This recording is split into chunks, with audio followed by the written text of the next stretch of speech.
Welcome to Hard Talk. I'm Stephen Sacker. The next few months will do much to shape the future of Zimbabwe. After almost 4 decades of Robert Mugabe's rule, the country is preparing for summer elections and just maybe a new political and economic era. The man in power and favourite to retain it is ZANU-PF veteran Emmerson Mnangagwa. My guest today is his most prominent challenger, Nelson Chamisa, new leader of the opposition movement for democratic change. So who is best placed to fix Zimbabwe's deep-seated problems?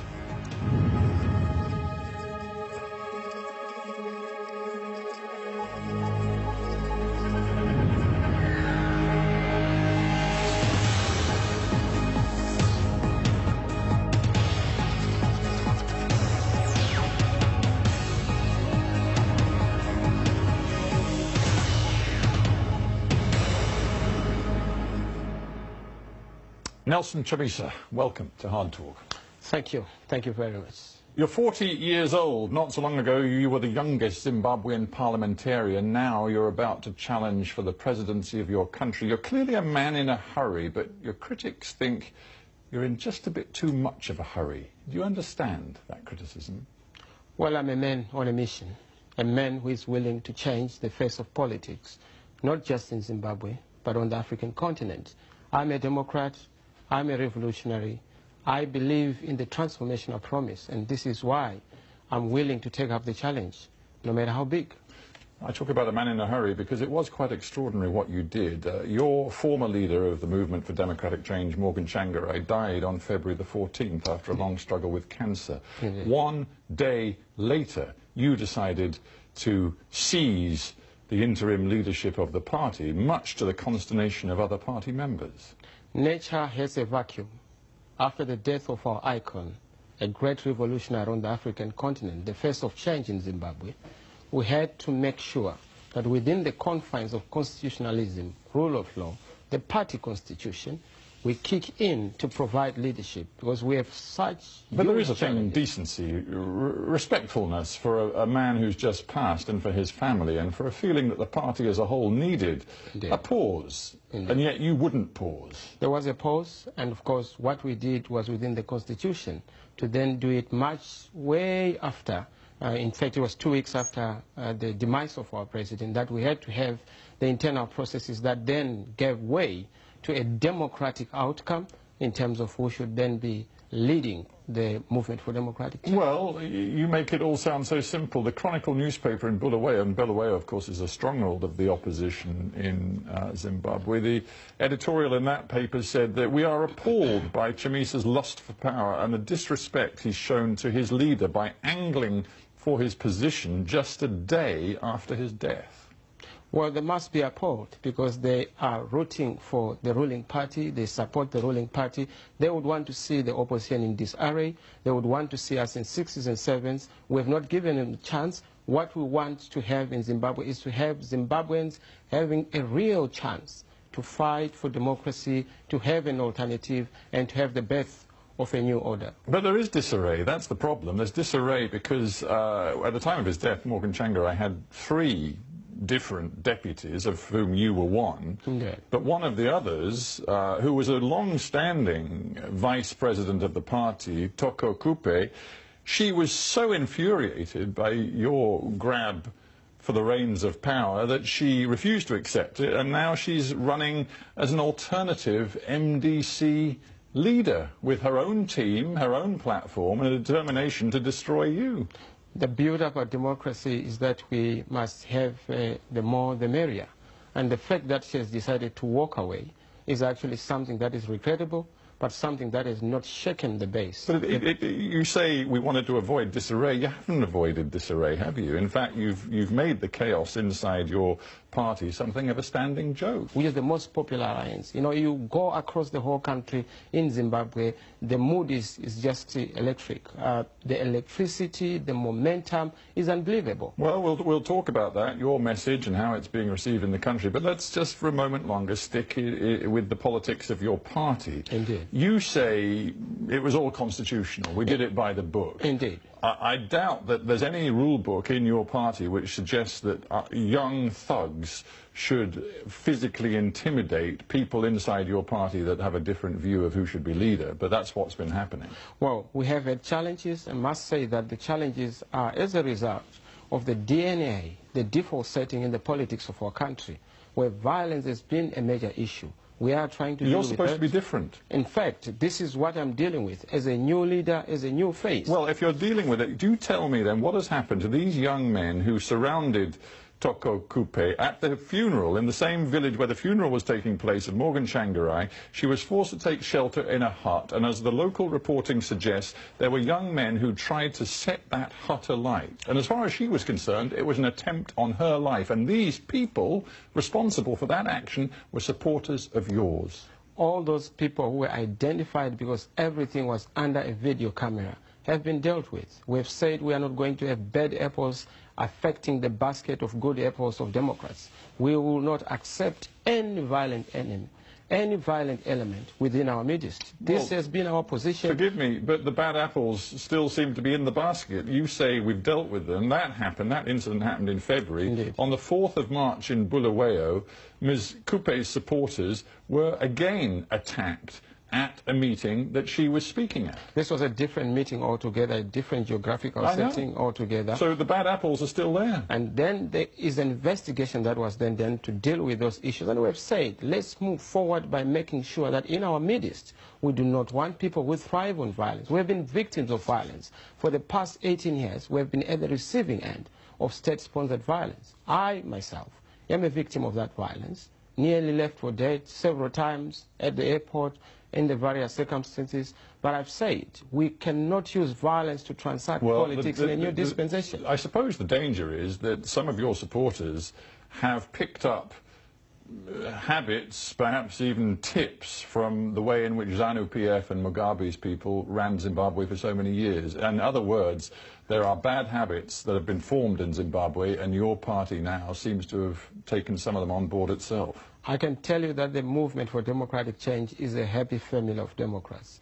All those elements that are bent on using violence to transact politics have been dealt with and shall be dealt with. In what way? You say dealt with. I mean, that's a broad term. To be specific with me, what has happened? Have they been expelled from the party? Have they faced justice? Have they been in a court? We check out all the culprits, and we also appeal to the police at any given point in time, as we did in Buhera, to help us deal with those culprits. In fact, our gravamen, our complaint was to do with the police themselves, who actually did not do anything about it, when in fact they were the ones who were escorting the colleagues that were affected.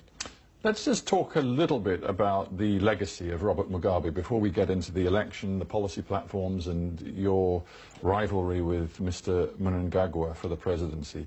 Robert Mugabe is now in retirement. Indeed. There he is, living in a rather grand house with grace and not being bothered by anybody. Now, you described the treatment you received from his ZANU-PF and security officials during your political career. Do you want Robert Mugabe to face a court? Do you want him to face justice? Well, I must say that Mr. Mugabe is part of our past. He's part of our old order. And I have no time for us to be pursuing the past, to be pursuing the old order. Our critical challenge going forward is to make sure that we resolve fundamental, deep and structural issues that are affecting our society. Well, of course, deep structural issues, including surely an accounting for terrible violence. The Gukurahundi killings, for example, you know, where thousands and thousands of people were rounded up and many were killed. Wouldn't Zimbabwe be a healthier society if people were held to account for what happened? Indeed, they have to account. Part of what I'm going to do under my new administration, starting from July after the election, is to institute a truth, forgiveness, reconciliation and compensation program across the whole country to look at our checkered past, to investigate it, to be truthful about it, and to be humble about it, so that we create a new chapter going forward based on peace, based on reconciliation, but also, more importantly, based on nation building. Part of the legacy of Mr. Mugabe. But people in Zimbabwe will want to know what that means. For example, there are serious allegations floating around in the country about missing billions, revenues from the diamond industry that appear to have gone missing off the government's balance sheet. And frankly, given the way power worked in Zimbabwe for so many years, the buck would appear to have stopped at Robert Mugabe's door and perhaps Grace Mugabe's too. People want to know, are you prepared to take Robert and Grace Mugabe into a courtroom? If I'm to be given the chance to drive the vehicle called Zimbabwe into a new dispensation, I cannot be that driver who is driving looking in the rear view mirror. The past is important, but the past should not arrest us. So we'll take that as a no. Yes. Mr. Mugabe and Grace Mugabe can rest easy. Let us look at Mr. Mugabe's contributions, his omissions and commissions. Let's say where he has had omissions, we are ready to correct, to repair, and of course we need to make sure that those who were affected are compensated so that there's proper national healing going forward. Yes. I suppose nobody would dispute that what Zimbabwe needs right now is mature, responsible, wise leadership. Indeed. Would it not be true to say that in the months he's had power, Emerson Mnangagwa has exhibited all of those qualities? He did set up a Truth and Reconciliation Commission. He has ensured that the process of establishing the rules and parameters of an election are already in place. Ballot papers have been printed. He has assured the international community it'll be free and fair and invited the EU and the Commonwealth and others to send monitors. All of that you welcome, I imagine. We don't. In fact, there's a fundamental dispute around the manner in which these elections are being manned in preparation. We're not in agreement in terms of who prints the ballot paper. We're not in agreement in terms of where the ballot paper is going to be, the security of the ballot paper, its distribution. We're not in agreement, and this is 3 months before an election. We're not in agreement in terms of the role that should be played by our important and esteemed security forces in terms of election. We're not agreed. In terms of the opening when of you say spaces, that, you do sound partisan, defensive, and maybe even alarmist. I'm looking at independent analysts like Eldred Manansungure, director of the Mass Public Opinion Institute in Harare. He says this, he says in a direct quote, "This election looks likely to be the freest, fairest, and possibly the most peaceful since 2000. Well, he's saying it looks like. It's his opinion. And this is the beauty of a democracy. When you have a diversity of opinions, that's his view. Our view is that this election can be, has the potential to be a free and fair election. But we need to resolve some of the fundamental issues around how the election itself is going to be conducted, whether or not the voters' roll has been audited, whether or not there's processes that are supposed to be respected in terms of the electoral amendment of the Electoral Act are respected. Just yesterday we had Parliament. We did not agree, the opposition and the ruling party, on the content, character and substance of that Electoral Act. The reason I talked about wisdom, responsibility, maturity is that clearly in Zimbabwe, political temperature can rise very quickly. We've seen it happen in the past. It just seems to me that you and one of your associates in the opposition, Tendai Biti, have been stoking the flames in recent days. Tendai Biti said, unless we get a clear commitment from the securocrats, by which I think he means the ZANU-PF military nexus, unless we get clear commitments from them that they won't interfere, the election, he says, will be a sham. And you have said that if you don't get your way on things like the ballot papers, you're going to bring the poll to a halt. So you're raising the temperature, aren't you? We're lowering the temperatures. In fact, Mr. Mnangagwa is raising the temperatures by continuing to be the old order. He has refused to part with the past. He has refused to be the face of the new order. In fact, he has chosen to be the new face of the old order. And that is our fundamental issue. If we are to be able to move forward, let us agree on how the election is going to be held. Wisdom is not when you destroy a country. Wisdom is not when you have problems that we are currently having, cash shortages, failure to deal with the economic issues, economic mismanagement, corruption like the one we have seen in terms of the airways in Zimbabwe, where there's been massive corruption under the tutelage and tutorship of President Mnangagwa. Well, Emerson Mnangagwa has a record, and his record is that as soon as he got into power, he talked about truth and reconciliation and passed measures and to... where's the chip? Well, hang on, I haven't finished his record. He also passed an Indigenization and Economic Empowerment Act, which foreign investors seem to like, that foreign governments seem to like. He's also pledged to fight what you've just described as the scourge of corruption. He said, and I'm quoting him, "We have now committed to the effort to defeat corruption that's plagued our nation.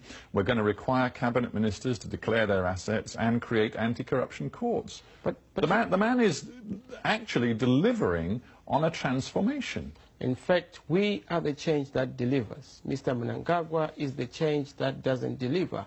In fact, Mr. Mnangagwa represents change without a change. He represents the face of the old. Why do you think governments like the UK government are reaching out to Mnangagwa and suggesting that they think he's proving to be a good leader in Zimbabwe? They are reaching out to the people of Zimbabwe. Let me say this. You cannot have change without change agents. You cannot have transformation without transformers.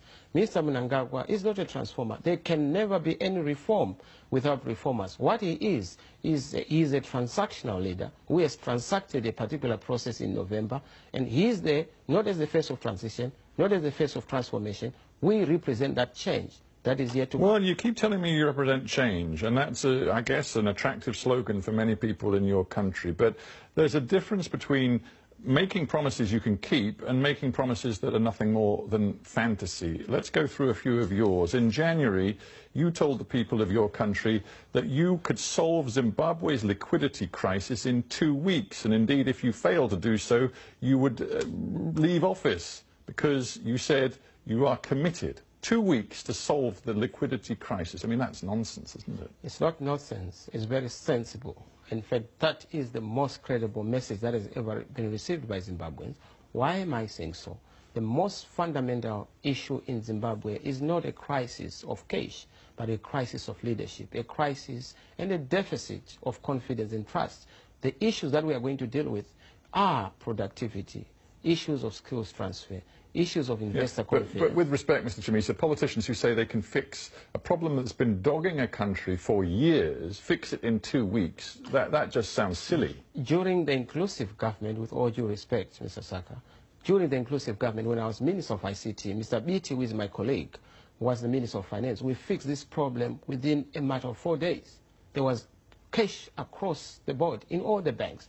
So it's not just a question of hyperbole, it's not just a question of political promises. We know our competence, we have a track record, we can be trusted, we can deliver, and we will deliver. Well, it reminds me of the promise you made to party supporters in Chinhoyi, saying you're going to build a bullet train from Bulawayo to Harare. You said that under your tutelage, this infrastructure will allow people to travel from the one city to the other in 35 minutes.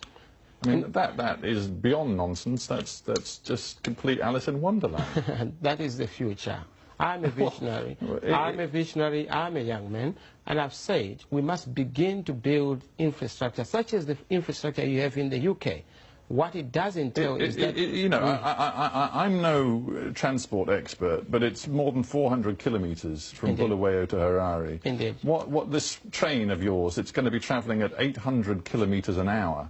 Which, by the way, the fastest maglev train in the whole world can't top much more than 400 kilometres an hour. So I don't know where you're finding your trains from. What I must emphasize that I was emphasizing the point of modern transportation, bullet trains being elsewhere on the African continent. You are aware of Morocco recently unveiled a bullet train that was launched. You are aware of Ethiopia where they've had tube trains. This is the kind of promise that I'm giving. And I know that it's a credible promise. Zimbabweans surely want politicians who are serious, who tell them things, make promises that can be delivered. I mean, patently, that promise cannot be delivered. In fact, the one promise that seems to me you could deliver on if you wanted to, but maybe it wouldn't be wise, is just a few days ago you made a speech saying that you were going to chuck out all of the Chinese investors and workers currently in Zimbabwe. You said, I'll call the Chinese and tell them that the deals they've signed are unacceptable and they should return to their country. Do you think that would be good for Zimbabwe? And I must say that our transformational promise is premised on infrastructure. As I indicated, infrastructure is going to be key. But the Chinese have delivered airports, they've delivered roads, they've delivered clean water and sanitation infrastructure, and you want to throw them out. I have not said I will throw anyone out. I've said that all the deals that have been signed have to be reviewed, have to be assessed and audited in the context of what is good for Zimbabwe. what is best for Zimbabwe, what is safe for investment. And that position has nothing to do with any nationality. We are busy to do business with all serious investors across the whole world, the Chinese included. But it is about credibility, isn't it? And as I list all of these different policies of yours, do you actually think that you're striking the right balance between populism and credibility? I think the credibility is very high. In fact, Zimbabweans are going to vote for us. They've believed in our message. They know that what we are promising is not something that is beyond our reach. We have promised in the inclusive government. We delivered. When I was Minister of Information and Communication Technology, during the inclusive government, I dealt with issues of Wi-Fi, I dealt with issues of connectivity, bringing in the fiber optic cables into the country. So I'm not the sort of guy who would just give empty promises. I'm a serious guy. I'm in business. I'm in the digital age. And these things I'm saying are going to be delivered, are available. We have BOT and BOOs in terms of triple Ps. Public-private partnership agreements that we are ready to put in place to make sure that we deliver on transportation, on energy, on water, and of course on communication. You say you're a serious and credible guy, and of course that's being measured not just inside Zimbabwe but around the world. You went at the end of last year to Washington, D.C., and a lot of serious questions were raised about your behavior in Washington, D.C. You did see some senior people on Capitol Hill, some Congress people, but you also claimed that you'd seen Donald Trump. You claimed you had a conversation with him in which you said he asked you how much you needed to move the country forward. You told him $15 billion, and he said to you that he would provide the money if you won the election. That was not true, was it? Very true that, yes, in terms of our reconstruction program, according to the African Development Bank... What I mean is, it was not true that you'd seen Donald Trump and that Donald Trump indicated to you that he would provide, if you won the election, $15 billion. All those statements were said by other people, not what I said. Well, no, because there is a video which shows you at a rally in January back home in Zimbabwe saying that Donald Trump had pretty much promised you $15 billion. I said we met the Trump administration. So, to be clear, because some people in Zimbabwe are still confused, you're now telling me you did not meet Donald Trump. We did not. No. We met the Trump administration. And that's the point I made. Well, the White House was so irritated by what you did say that they came out, issued a statement saying, we never support individuals or political parties. Which is correct. It is never a support on the political party. Well, I know it's correct. That's precisely what they said. I agree with that position. It is the support to a government of the day. When we form the next government, there are things that we've said we would want to see in place. Did you tell the Americans that you would like to see sanctions stay in place until after the election, i.e. that you would like to see the sanctions remain as long as Emerson Mnangagwa was in power? Certainly not. So you want the sanctions lifted as soon as possible? We have said sanctions are not good for the country, but it takes two to tango. We must also have our obligation in terms of observing human rights, good governance within our own country, respecting our own citizens, so that we are able to be also admitted as respectable players in the family of nations. Emerson Mnangagwa has all of the instruments of power at his disposal. He has the backing, of course, of the ruling ZANU-PF party and the machine that goes with that. He is going to win this election, isn't he? I mean, you're putting up a strong fight, but he's going to win. I don't know where you're getting this. He's going to lose this election. I'm getting, I suppose, a feel from talking to people in Zimbabwe, reading the press, that ZANU-PF, because Mugabe and Grace Mugabe are now off the scene, still commands the loyalty of the people of Zimbabwe. So, but Mr. Mugabe is not Mnangagwa. Mr. Mnangagwa is coming in with a completely fractured party. He has his own part of the party, but clearly he will not win this election. I will defeat President Mnangagwa in this election. Let us go to the election. This is a very crucial election, just like the 1980 independence election. It's actually the old versus the new. It's an election between the bad versus the good. And I can tell you that next